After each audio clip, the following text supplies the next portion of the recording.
आज के इस गमगीन वातावरण के संदर्भ में मैं ये कहना चाहता हूं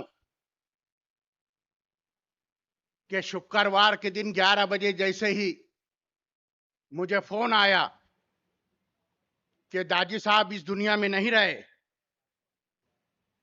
तो कुछ देर के लिए हम सुन्न हो गए। दोस्तों और साथियों, धूलिया जिले का ये आखिरी नेता था जो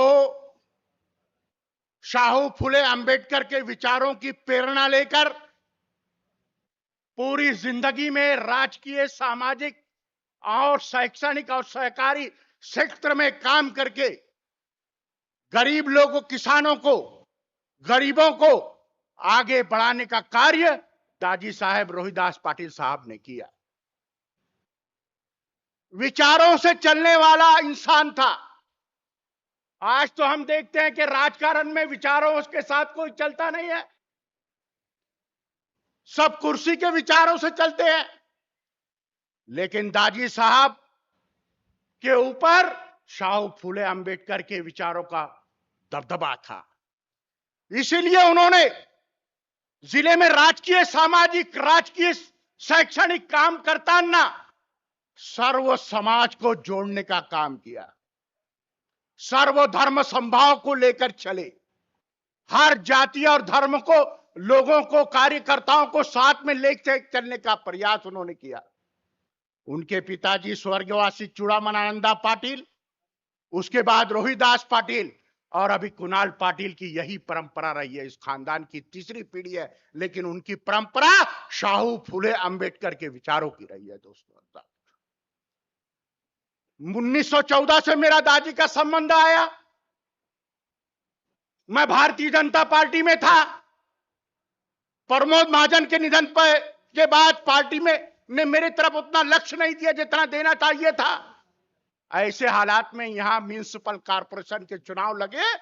उस वक्त युवराज आबा कंकाड़, मुजफ्फर हुसैन के साथ दाजी साहब मेरे घर पे आए और उन्हें कहा कि शकील अहमद, मैं आपके कार्यों को 20 साल से जानता हूं, आप मेरे साथ काम करें, हमारे परिवार के साथ काम करें, कांग्रेस पार्टी में आप आइए, आपको हम मान सम्मान और हर तरह से आगे लाने का प्रयास करेंगे। उस वक्त मैंने दादी साहब की बात पर लब्बैक कहते हुए 1914 में कांग्रेस पार्टी में प्रवेश किया और आज तक मैं दादी फैमिली के साथ एक निष्ठ रहा हूं। दोस्तों और साथियों, कहने का मतलब, आज के जमाने में कोई मुस्लिम कार्यकर्ता को आगे बढ़ाने का काम नहीं करता है। लेकिन देखिए, दादी साहब ने मुझे कांग्रेस में लिया तो उसी 15 दिन के बाद शोलापुर में सुशील कुमार शिंदे का जन्मदिन का समारोह था और राष्ट्रपति प्रणब मुखर्जी वहां आने वाले थे। तो दादी ने फोन किया बंबई से, शकील अहमद तुम्ही कुठे आहात? म्हटलं मी धुळ्याला आहे। तुम्ही ताबडतोब उद्या सकाळी मुंबईला या, आपल्याला सोलापूरला जायचंय, तिथे सुशील कुमार शिंदेचा जन्मदिन आहे आणि तिथे राष्ट्रपती प्रणब कुमार मुखर्जी येणार आहे। मी मुंबईला गेलो, मला बरोबर घेऊन सोलापूरला गेले। सोलापूरला दाजी साहेबांनी शरद पवारांची माझी ओळख केली, प्रणब मुखर्जीची माझी ओळख केली, सगळे ज्येष्ठ पुढारी जे हजर होते सगळ्यांची ओळख केली की हा चांगला कार्यकर्ता आहे आणि परखर उर्दू मध्ये भाषण करणारा मुस्लिम कार्यकर्ता आहे। असा कोणी नेता करत नाही। मित्रांनो, मैं 1977 में कहना चाहता हूं कि दाजी साहब के जैसा नेता खानदेश में क्या, इस पूरे उत्तर महाराष्ट्र में पैदा नहीं होगा। मेरे दोस्तों और साथियों, यह हमारी बदकिस्मती थी कि सोनिया गांधी ने मुख्यमंत्री का नाम उनका तय कर दिया था, लेकिन आखिरी वक्त में उनका नाम तब्दील किया गया और वो महाराष्ट्र के मुख्यमंत्री नहीं हो सके। अगर उस वक्त वो मुख्यमंत्री हो जाते तो उत्तर महाराष्ट्र के पहले मुख्यमंत्री वो कहलाते। मेरे दोस्तों और साथियों, उन्होंने जहां दलित लोगों का काम किया, किसानों का काम किया, बहुजन समाज का काम किया, वहीं अल्पसंख्यक काम का भी उनके अंदर करने की डेयरिंग सिर्फ रोहिदास पाटिल के अंदर थी। मेरे दोस्तों और साथियों, यहां वो खलील अंसारी साहब बैठे हैं।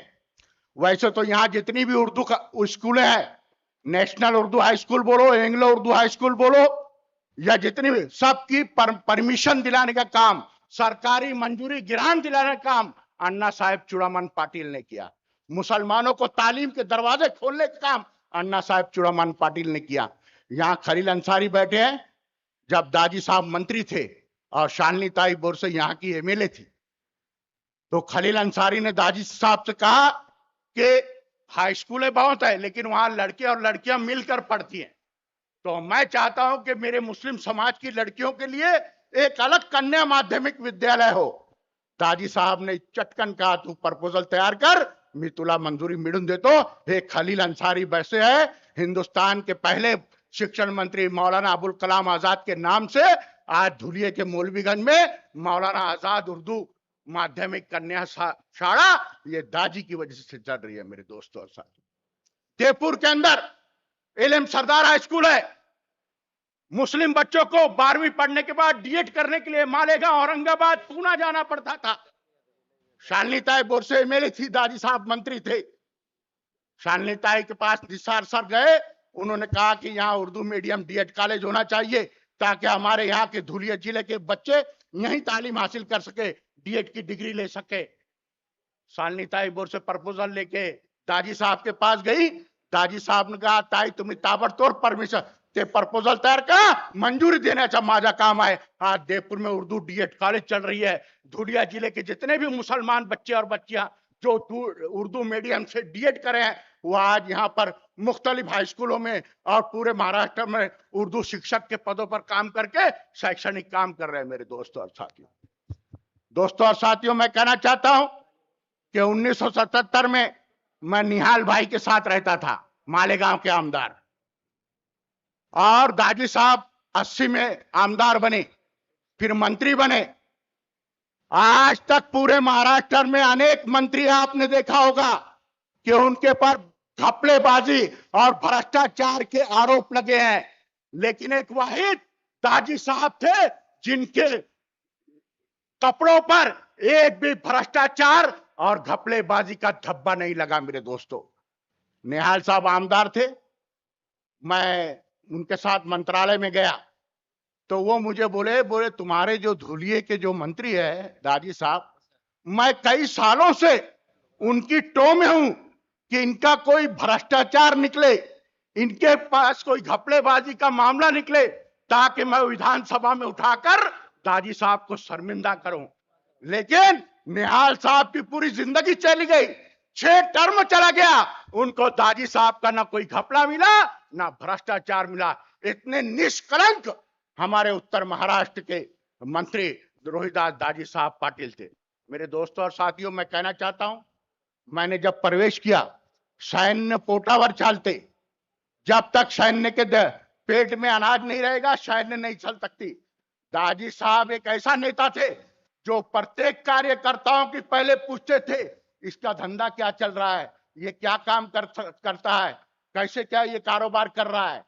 तो इसी तरह जब मैं कांग्रेस में प्रवेश किया, मैं एक बात आपको चौंका देना चाहता हूं, मैंने जब कांग्रेस में प्रवेश किया तो दाजी साहब ने सब मेरी आर्थिक वो निकाला, भाई शकील अहमद काय करतो, त्याचे मुले काय करते काय नहीं।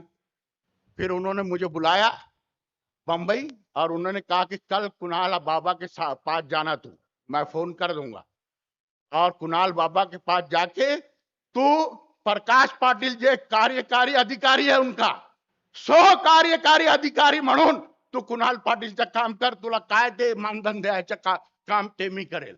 इतका मोठा मन, अगर मैं उस टाइम पे हाँ बोल देता तो कार्यकारी अधिकारी उस वक्त रहता मेरे दोस्तों आज प्रकाश पाटिल के साथ। लेकिन क्योंकि उस वक्त मेरी उम्र 55 साल की हो गई थी और मैं ज्यादा दौड़ भाग नहीं कर सकता था, इसलिए मैं दादी साहब को बोला कि आपका बहुत बहुत शुक्रिया, मैं ये कारोबार कर नहीं सकता, लेकिन एक निष्ठावंत कार्यकर्ता करके हमेशा आपके साथ रहूंगा। इतना ही कहते हुए आज दादी साहब हमारे दरमियान नहीं है, हमको बहुत दुख है। इस शेर के साथ मैं दादी साहब को खिराज अकीदत पेश करता हूं, उनको श्रद्धांजलि अर्पित करता हूं। प्यार मोहब्बत उल्फत का यारो एक समंदर था, प्यार मोहब्बत और उल्फत का यारो एक समंदर था, हिंदू मुस्लिम दलित सबकी आंखों का एक तारा था। हिंदू मुस्लिम दलित सबकी आंखों का एक तारा था। तूफान बनकर वो जमाने पर छा गया। तूफान बनकर वो जमाने पे छा गया। दाजी साहब वाकई में मुकद्दर का एक सिकंदर था। मुकद्दर का एक सिकंदर था। जय हिंद, जय महाराष्ट्र। धन्यवाद शकील भाई. यानंतर माजी